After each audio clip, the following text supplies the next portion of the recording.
We all love and adore Neville Longbottom, daringly and wholeheartedly. That's probably why you've never realized this before either, but he may be autistic. I thought I was the first to hear this, but there are a lot of fans that agree with this theory. He was shy, awkward, and constantly tripping over his own feet. Now, those signs don't necessarily speak to autism, but they do tell us that we've been looking at Neville wrong.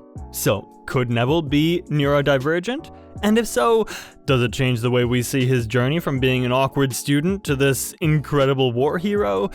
Let's break it down, but before we do that, don't forget to subscribe to the channel. If you look back at the first part of the Harry Potter series, you'll have no hesitation in admitting that Neville was an outsider. He was often alone, he had trouble in social settings, and mostly felt left out in most conversations.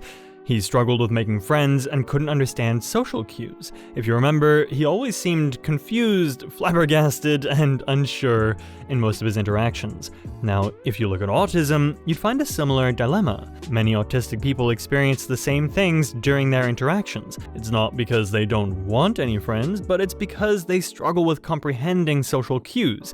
Reading body language, understanding facial expressions, and knowing when to speak are all things that autistic people can struggle with. Considering that, what if Neville's anxiety and hesitation aren't just nerves? What if it is something bigger? A neurodivergency, perhaps? If you look at Neville a bit closely, you can say without a doubt that his defining personality trait is clumsiness. He doesn't just trip and fall, he gets physically overwhelmed by all the people standing in front of him, which makes him nervous and sweaty. It all suggests that the clumsy wizard may not have a personality problem. However, it may appear that he has something called sensitivity processing issues.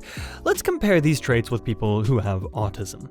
If you look around, autistic people have trouble understanding coordination and are often found wrestling with sensory overload. Many of the things in an environment can bother an autistic person more than it does a normal person. Take noises, for example, or bright lights and strong smells. They all may create slight discomfort to a normal person, but they can be extremely overwhelming on an autistic person, leaving them to run and flee from social spaces. Again, it isn't because they don't want to be there, it is simply because they cannot be in a social setting with all of the sensory overload. Now, let's take a look at the social setting Neville was surrounded with, Hogwarts. The potions class seemed to be one Neville constantly struggled with during his time at Hogwarts. You could argue that it was because of Neville's fear of Snape, but looking back at it, how did Neville even develop this fear of Snape? It was because he was clumsy, which made him terrible at handling potions. Consequently, he consistently failed in class. It's no secret that Snape wasn't the best of teachers, especially when there were struggling students sitting in front of him. But that affected Neville terribly. It didn't help that he was from Gryffindor, so he was basically bullied by the professor who essentially forced him to go into sensory overload. Similarly, the Quidditch stadium was a chaotic place. Forget the actual match. Take the practice as an example. The whole training session was buzzing with adrenaline and loud noises, and Harry always talked about the strong grass smell in the stadium. Could it be that Neville wasn't terrible at flying, but simply struggled to be at a stadium because of all the noises and smells? That's not all. If you remember, Neville always seemed to get lost or lose his things while walking through the corridors of Hogwarts. I mean, you can't blame him. It's a maze of moving staircases, secret passages, and unpredictable events. But you can't help but agree that it is a nightmare for people with spatial awareness. Could it be that he was the only one struggling to understand the horrendous Hogwarts map because he was too busy adjusting to this changing environment? If you agree, leave a like and please subscribe to the channel. While there was so much that seemed to trouble Neville's brain, he eventually did find a place at Hogwarts. One of the strongest arguments for this theory is Neville's intense love for herbology. I am sure you've noticed this before. Whenever Neville talks about plants, his nervousness ultimately vanishes, as if it was never there.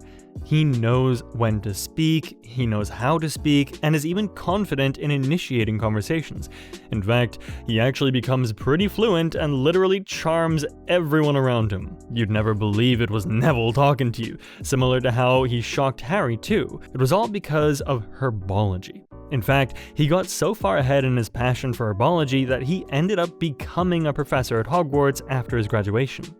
This is something that you will find among many autistic people. They tend to focus on one special interest that brings them peace and confidence. They hyper-focus on one thing and end up becoming experts and usually excel in that field, strikingly more than other people. For Neville, that's plants. Think about it, he's not too good at other subjects, right? But herbology never seemed to bother him. Give him a magical plant and he's gonna come out top of the class. You could also tell how it plays into his unique way of thinking. Many students get bored out of their minds while studying plants, seeing it as yet another subject. On the other hand, Neville genuinely connects with these plants, and you can detect this subtle sign in the bugs. He understands their needs, weaknesses, and strengths.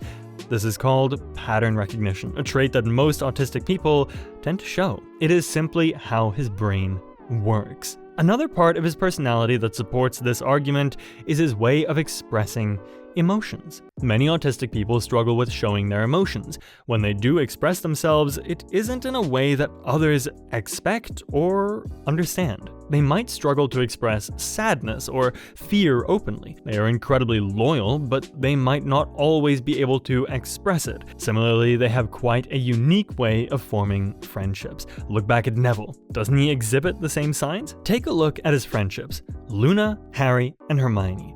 Luna was another oddball. Many fans think that she was neurodivergent too. Their friendship stems from an understanding based on the problems they went through in social spaces. Similarly, Harry and Hermione are loyal in a way that doesn't require constant interaction.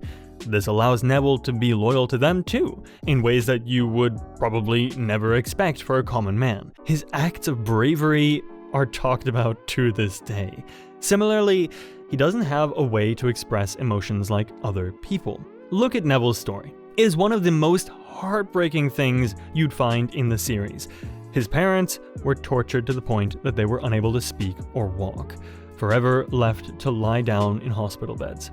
Neville never talks about his past or his parents, yet there are subtle signs you'd spot in the series that show his expression of grief. If you remember, Neville keeps his mother's candy wrappers, even though they seem meaningless to others. He never uses his parents' tragedy as an excuse for anything, which could be a way of masking his emotions. This kind of emotional suppression and numbing is something you'd often find in autistic people. They struggle to put their feelings into words and show their emotions in the form of subtle hints and actions, something that Neville does quite eloquently. Now, you might argue that Neville changed over the series. He went on to become this confident wizard who led a rebellious organization during the Battle of Hogwarts, and went on to become the student favorite herbology professor after his term at the school. So couldn't these just have been personality traits from which he evolved over time? Well, not really. You see, many autistic people thrive when they find their purpose in life. They learn to navigate through the social settings in their own way and find meaning in friendships. So it's not that Neville's growth put an end to his struggles. No, he simply found a way around these troubles, allowing him to grow and adapt in a social setting. So, was Neville autistic? After hearing this side of the argument, what is your opinion? Do you agree? Let us know in the comments below, smash that like button, and don't forget to subscribe to the channel while you're at it, and I'll catch you next time.